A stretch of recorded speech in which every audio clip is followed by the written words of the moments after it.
ladies and gentlemen, children of the interwebs out there, Sebastian Envy, Strong Style, Cinephile, Gotham Knights, not just the video game, which is coming later on this year, I believe, which I'm super psyched to play.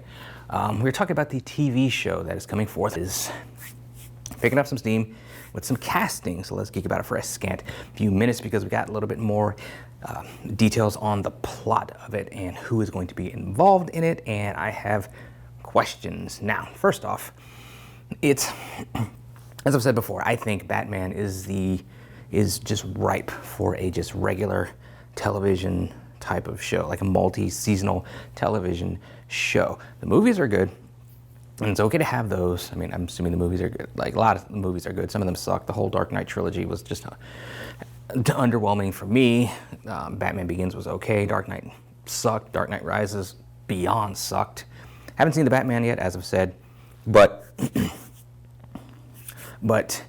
to me, Batman it seems like a multi-seasonal TV show because there's so many things you can do to it, so many different genres that you can attack with it. And I like that versatility and that opportunity for the diversity and stories that you can get from just taking that sort of format with it instead of just trying to cram everything into some 2-hour, 3-hour adaptation of a familiar storyline or whatever storyline you're trying to tell, just trying to cram it into that time. If you can do it, cool. But I would just prefer if we got a Batman TV show, a solid, proper Batman TV show at some point in time, not excluding the cartoons, which is some have been great, some have been lackluster, some have been phenomenal. Batman Brave and the Bold with Diedrich Bader as the voice of Batman was just phenomenally cheesy. I recently watched Beware the Batman on HBO Max just because I have it. I was bored, so I just started binging it. And it was actually, after a couple episodes, kind of get into the flow and the feel of things, it was actually a pretty good series. I'm actually kind of disappointed it didn't get a season 2. I remember The Batman had some good points here or there, but overall I wasn't a huge fan. But of course, Batman the Animated Series loves that. So there have been some great cartoons and stuff, but I think it could be a cool TV show. And instead, whenever we get Batman on TV, it's these things like Gotham or Birds of Prey or Batwoman, where they take place in this universe, supposedly, of Batman, but Batman's never there. Or even Titans, where something happens that takes Batman off screen, or we can't show Batman yet because it's Gotham until that last shot of the series finale of that show, which was just terrible. Or Birds of Prey, where Batman just says deuces to Gotham for whatever reason and we don't know why. Or Batwoman, where Batman says deuces to Gotham for whatever reason and we don't know why. Or Titans, where we get a guy who looks like he plays like a decent old man Bruce Wayne, but like, can anybody ever buy that dude actually suiting up in the costume and doing stuff? No. Let's be real. No. So it's just, we have to do these things to kind of take Bruce away from Gotham, like take Batman away from Gotham. And it's just, whatever.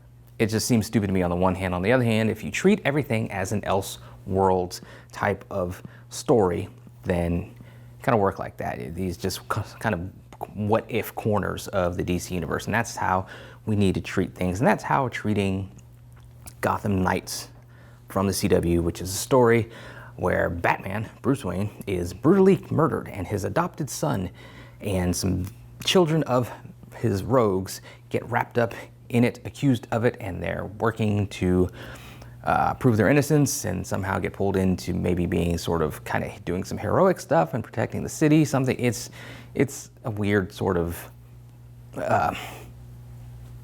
slant that they're going for. Because we know that the adopted kid, some of us early on, myself, I thought that maybe Batman's adopted kid was going to be like Nightwing or somebody like that, and like Dick Grayson, they were going to kind of do something with that. But apparently this kid is Turner Hayes.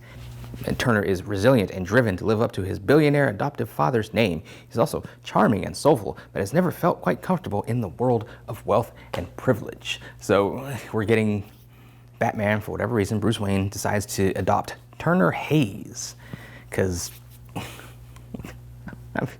whatever, I guess with taking on a new original character, there's more like latitude you can take, more things, more chances, more risks you can take, and stuff you want to do with the character, I guess. They should not be holding to the comic books or people getting mad because you took a character from the comic books and didn't follow the comic books exactly, I guess. Whatever. Turner Hayes, son of Bruce Wayne. Okay. In addition, we have Dula Dent, who is coming to the show. Olivia Rose Keegan is playing Dula Dent, who is claimed to be the daughter of Catwoman, Scarecrow, Riddler, Penguin, and Two-Face, like a lot of different villains. The CW breakdown describes her as abrasive and unpredictable and a little unhinged, but a survivor above everything else. Dula was also born in Arkham Asylum and abandoned by her father, the most dangerous man in Gotham. Regardless, she forged herself into a brutal fighter and skilled thief. So, yeah, Dula's going to be doing some martial arty stuff, and then whenever they need her to break into stuff, she's going to be doing that. See, that's the thing about these CW shows. You have everybody that fits in this sort of massive multiplayer online RPG sort of like little categories or slots that they fill as part of Team whatever. I'm presuming this is going to be Team Gotham Knights or Team Turner Hayes. And she's going to be the sneaker in, like the infiltration specialist. She's going to be like Parker was on Leverage, basically. We're also getting Nevaeh Robinson, who's playing Carrie Kelly, who of course we know as the Robin in Frank Miller's classic, The Dark Knight Returns. This version of Carrie is fearless, idealistic, and plucky as hell. Successfully talked her way into becoming Batman's sidekick. There's a burning building or a person in need, she's the first to rush in. It's just as long as she's home by curfew. I like the Carrie Kelly character from The Dark Knight, so I'm kind of curious to see how they integrate her into a non-Dark Knight setting. Remains to be seen. We got some casting news on Harper Row earlier, as well as Harper's brother. Fallon Smythe will portray Harper Row, a blue-haired bisexual who also happens to be a gifted engineer. Now, the breakdown describes her as a streetwise and acerbic and often underestimated. While her tech skills enable her to fix just about anything, she primarily wants to fix the broken lives of her and her brother Cullen. Now, Cullen, played by Tyler DiChiaria, spent years hiding his transgender identity from an abusive parent, but now he's tired of being polite and agreeable and ready to fight his own battles. Both those characters are from the comics. Now, the fact that the brother is transgender is a change, because I think he was just gay in the comics, but they're making him trans in the show, which is cool.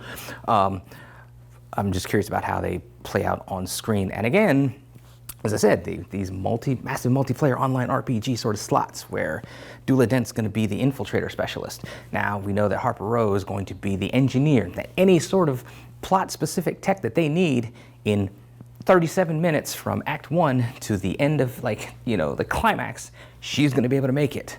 So it's the CW. It's going to be familiar tropes and formulas. It's come on now. Like, did you really think they would go that far off the beaten path? No.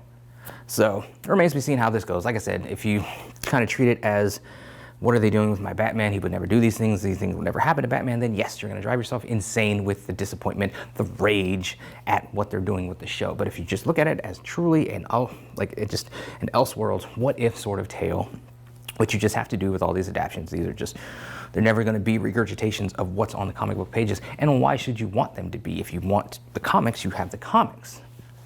Take some chances and do some different things with, you know, these adaptations that you're doing. It's just the execution. As long as the execution is on point, for me, that's all I care about. Just make it interesting.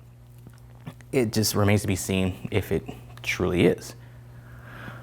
But like I said, there's some movement on it. We'll see as we start to get set photos and some concept photos of costumes and designs, like set designs and costume designs, all that stuff. I'm really looking forward to that, kind of see how some of these costumes play out on screen. Is Turner Hayes going to get a costume? Or is he just going to be Turner Hayes and he's going to dress in like black with like a ski mask or something? I don't know. Turner Hayes, Jesus. Oh, man. Turner Hayes. Huh. Turner Hayes. Anyway. Those are my thoughts on it, scattered as they often are. What do you guys out there think? Let me know in the comments below. Follow me, social media. Talk to me there. Talk to me here. Until next time, let us geek.